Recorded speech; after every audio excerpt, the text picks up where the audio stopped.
Well, with the Leafs season come and gone, and what a crazy season it was. Here is the season review, as you guys probably know by the title, and I did mention it in last night's Blue Jays video that I would be posting it today, and with the Jays game being postponed, it just made more sense. All right, so we got a lot to cover here. We're going to cover a lot of the crazy moments that happened this year. I mean, there's probably more that I'm going to miss, but I'm going to try and cover most of them. We will talk about the upcoming draft a little bit. We'll talk about upcoming RFAs, UFAs for the Leafs, possible free agents that they could target, things like that. We'll talk. It might be a longer video, but again, we got to cover a lot of stuff. All right, so let's start with all these reminiscing about these moments over the past season.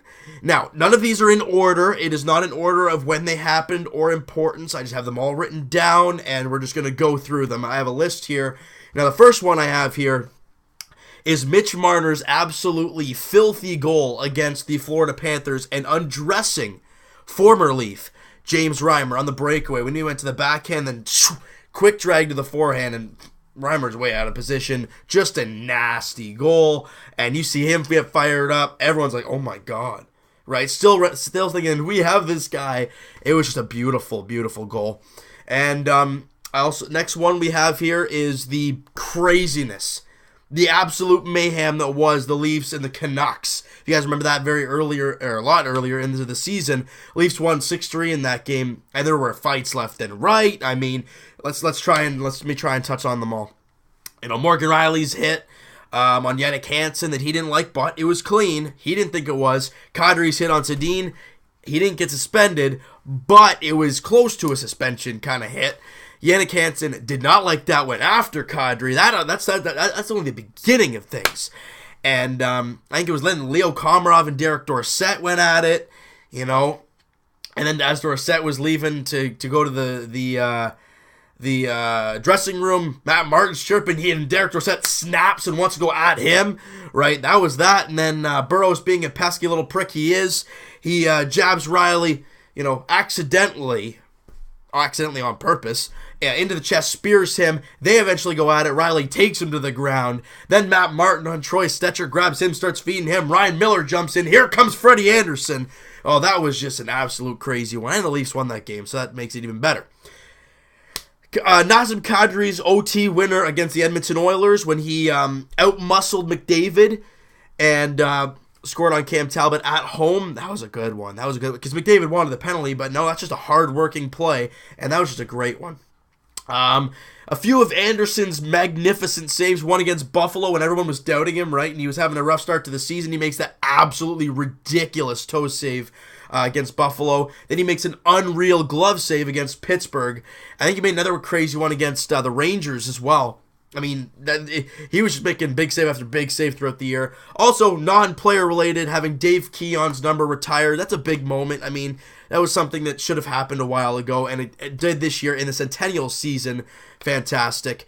Probably one of the biggest moments of the season, the first game of the season, Austin Matthews scoring 4 goals. I mean, what else is there to say? The guy was ridiculous in that game. The team was ridiculous, but of course they lost that game. But having a rookie, your first overall pick, score 4 goals in his first game, just ridiculous. Jake Gardner's 2 overtime winning goals, one against Pittsburgh and one against Winnipeg. I mean, both goals fires up everybody because Pittsburgh's a good team. You find a way to beat them in OT. Winnipeg, again, Patrick Laine, Austin Matthews. You beat him in that game. I think Austin Matthews had a couple goals in that game, or he had a couple points, something like that. And next one, Austin's OT winner in the Centennial Classic. I mean, come on, that was a pretty great one, too. How the Leafs blew the 4-1 lead. Come on, we're not used to that, right? But that eventually changed, that whole blowing leads kind of thing. Except if you're talking about the series against the Capitals, kind of did there. But, again, let's not talk about that. They blew the 4-1 lead, able to win it in overtime, thank you to Austin Matthews. And that was a great one. I remember that. That was fantastic. William Nylander's hat trick against the Boston Bruins. If you guys remember that, I mean, it's not a big moment, but it was his first career hat trick, as well as the Leafs got that win in that game. And it was, you know, at the time, it was a huge win. And seeing one of your rookies score a hat trick, pretty darn sweet, if you ask me. We're going to skip this one. Actually, you know what? Yes, you know what? I'm going to skip a few here because I have some written down. This was not really a big moment, but it was kind of like a real character boost for the team when they got absolutely slaughtered by Florida down in Florida. It was a joke. It was a mess. They played atrocious. And 1 or 2 days later, they played Tampa, and they crushed the Lightning. After getting destroyed, you crush a team. Oh, my goodness. Just shows the character and the fight in this team. They just didn't quit. It was great. Another one. 3 goals in 40 seconds against the Buffalo Sabres late in the year when the Leafs needed a win. I mean, 3 goals in 40-something odd seconds. Just ridiculous. And that was pretty cool, too. You know, they didn't score, I don't think, the rest of the way. But it didn't matter. Oh, my goodness, throat's acting up. Morgan Riley's OT winner against Carolina. Again, late in the season, big win. And Austin Matthews against Carolina. It was the same game, actually. He was falling, and he potted in the net. I think you guys remember that one. He put a backhand 5-hole on Cam Moore. Just gorgeous. Now to the ones you guys are going to just say, oh, I remember that one. All right. Pittsburgh game, clinching the playoffs. You know, scoring a few goals, getting the lead, then a puck off Jake Gardner's skate goes into the back of that, and the Leaf fans thinking, oh, no, that's just how it's going to work. Nope. Oh, my goodness. And then, you know, 2 big goals late. Connor Brown with the go-ahead goal and the winning goal at that. You know, that was just unreal. And the Leafs make the playoffs. But you wouldn't get there without Curtis McElhinney's ridiculous monstrosity saves. One especially on Sidney Crosby late in that game. Just amazing. And of course, the 2 overtime winners in the playoffs. The only 2 wins we had, but hey, 2 OT winners, you can't go wrong with that. One by Kapanen, one by Bozak, both unbelievable. And of course, can't leave out Dart Guy. He was a stud all series long. He's a beauty. All right, hopefully we see him next year when the Leafs make it to the playoffs next year. You know, it'd be pretty cool. It'd be pretty cool to see him here next year. All right, so that is all of the moments that I have listed here. If you guys have any more, please let me know in the comments. We'll you know, I want to hear more if I did miss any. Now, to the things at hand, to the time at hand. I mean, the Leafs had a ridiculous season. It was a memorable season, and it was a fun season. But now, let's see what the team's got in the offseason. Now, the first thing up is the draft. That is the first thing. That and the expansion draft, but that's going to be again, a tough thing to judge because not a lot of us are used to that kind of thing. However, if we're talking about the NHL entry draft, the Leafs have 1 first-round pick, 1 second-round pick, no thirds, 2 fourths, a 5th, a 6th, and a 7th. In past times, I'd think, okay, they'd probably trade the second for 2 thirds just to get more picks. But the way the Leafs are right now, I think they'll stay pack. They might try and get a 3rd-round pick. I don't see them, you know, trading up or anything to get a pick or anything like that. I can't see that. But again, this is a big draft. I know we're going to have like a middle-of-the-road pick. Look, that middle-of-the-road pick could turn out to be a stud defenseman. It could be a really solid forward. You got to draft a solid player each and every year. And again, when you're getting like I think it's the 18th overall pick the Leafs get this year, you can get a solid player there. Let's see what they can do. I mean, they've got a great history as of late when it comes to drafting. Let's see if they can continue that going. I mean, you know, there are some players going around there. Let me try and find this for you guys that are of interest. I mean, you know, let me just search this up here. Here we go. Just to get you guys going, right? NHL mock draft. I'm doing this live just because, you know, to show you it's real. You know, not to say, oh yeah, we're going after this guy. This guy's there. You know what? There's a couple guys around the area that are of interest. So the Leafs have the 18th overall pick. I have that here. And one guy that's here that is very intriguing to me. Nicholas Hague. Mississauga Steelheads, left-handed defenseman, 6'6", 210. And he puts up pretty decent points. He's a left-handed shot. I would like a right, but if he's a stud, he's a stud. That would be a very good pickup in my eyes for the Leafs, as defense is always kind of the thing that the Leafs lack. But a great thing would be right there for the Leafs. All right, so that's it with the draft. Now, we'll also talk to you guys on draft day when the draft is done and all the picks have been done, round 1 through 7. We will recap all that. I will post a video then. Now moving along to free agency. Now, we will talk about the Leafs RFAs. All right, they don't have many. They have Zach Hyman, Connor Brown, and Nikita Zaitsev. Now, I can't see a problem with the Leafs re-signing these guys. I don't really think there's going to be an issue whatsoever signing these guys. I'm just curious what Lou can get these guys for. I'm not going to guess because Lou can probably work some weird magic, which is you got Riley and Kadri on fantastic deals for like 5 years each, which is a joke the way they played this year. So I'm intrigued to see what they can do with those guys. I mean, they're all studs. Zach Hyman's just a grindy, gritty guy that I think Leaf fans just love. I mean, I love him. Connor Brown, hometown kid, put up some solid numbers this year. Also just an all-around good player. And Zaitsev, coming over in his first year, no one really knowing much about him, and puts up, 30, 35 points in there somewhere? Plus, minus, not as good as you like to be, but again, that's the growing process. He's a stud. All right, so now let's move to the UFAs, which are things that, you're going to lose them unless you sign them.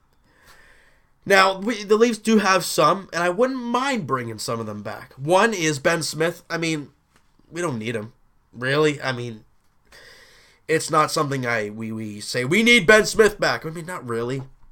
You can find guys like Ben Smith in free agency. Brian Boyle, I mean, a lot of Leaf fans would say, well, he didn't do squat in the regular season. No, but he was ridiculously good in the playoffs. I wouldn't be opposed to bringing him back for a year, maybe 2, depending on how the situations go. Matt Hunwick and Roman Polak, the dynamic duo defensive pairing that we saw this year, they were, I gotta say, guys, Matt Hunwick and Roman Polak, as outsiders, you think, these guys are just scrubs. They performed really well this year. I was really happy with both guys. They were both just really good, all around solid all year long. I mean, there was an odd time where they have a blunder. I mean, everybody did, but overall, they were pretty solid. Now, would I want them back? I wouldn't be opposed. If there are better options out there, yeah, okay, let's try and make that happen. Also, Curtis McElhinney, older goalie. I mean, there are other goalies out there, so I wouldn't, as much as he did have that big game against Pittsburgh, I wouldn't be opposed to letting him go. But if they want to re-sign him on a small contract, fine by me. I wouldn't be angry with that at all. Not at all. He was a solid goalie for this team. If they want to get him back and sign him back, bring him. I love it. Now, with the Leafs UFAs done and the RFAs talked about, let's talk about some free agents that me personally, I think that the Leafs should pick up, or at least target. Now, I'm not going to say Shattenkirk. I'm not going to say Joe Thornton. I'm not going to say these big names. There are 3 guys here. Well, I mean, one's Brian Boyle, just because he's a solid guy. If you don't want to count him, there's 2 guys that I see that I'm like, you know what? They could be solid pieces. One is Derek Ryan of the Carolina Hurricanes. A lot of you guys might not know him. A right-handed center. Had a very good season this year. Older guy, really just got the shot to play in the NHL this year. Took it and ran with it. He had a really good year. And I apologize for the coughing. It's like it's attacking the throat here. It's frustrating, but I think it's gone now. That one just got it. The reason why I think they might target Derek Ryan is because Mike Babcock loves right-handed centers that are just grindy and solid. That is what Derek Ryan is. I wouldn't be opposed to getting him. Will they get him? I mean, we're just going to have to wait and see. But the big name, in my eyes, that I think the Leafs should go after is left-handed defenseman Carl Alsner of the Washington Capitals. For a few factors. One, don't go at, if you're looking at just points wise, oh, he's not that great. Well, don't look at that. Carl Alsner is not a guy that's going to put up 40, 50 points for your team. He is a guy that's going to put up 15, 20, maybe a little bit over 20 points, depending on how everything goes. But what that guy is going to give you is a ton of penalty kill minutes. You know, he just got injured in the playoffs against the Leafs. Before that, he had some crazy streak of games played. The guy barely gets injured. That's a good sign. He blocks just an absolute garbage ton of shots, which is nice. And his defense, his mindset is straight defense. That would be a great piece. You know, and plus he's a Canadian boy. I mean, come on. But I would love getting Carl Alsner on this team. Again, free agency is a long way away. It's not till, July 1st, I think it is. But it's good to get things rumbling around early, right? Getting a few suggestions out there, right? But I think that's just about it, guys. If you guys like this video, hit that like button. I do appreciate that. Hit the subscribe button if you guys have not already. Comment down below any moments that I missed. And also some free agents that you should think the Leafs should try and target. Also, UFAs, who do you think the Leafs should get back? What should they do at the draft? Things like that. Let me know what you guys think they should do. And one last cough to just keep it going. Why not? And we'll talk to you guys Raptors edition tomorrow, as they're in Milwaukee looking to take that game in 6. They do not have a good record when it comes to game 6s, but it's game 6. You never know what's going to happen. They look to close that series out in 6. Also, Jays edition tomorrow. It's a doubleheader, postponed tonight, so they're going to play 2 games tomorrow. There'll be 3 videos tomorrow. Lucky guys. And also, Leafs edition. I mean, don't get too excited. Draft. Way down the line, but that's when we will be talking next, Leafs edition. It's a little ways away. If you guys are not tuning into the Raptors or Blue Jays season, I appreciate all your guys' support throughout all the Leafs games, all the videos for the Leafs. I really do appreciate it. And we'll talk to you guys at the draft. We'll see you guys then.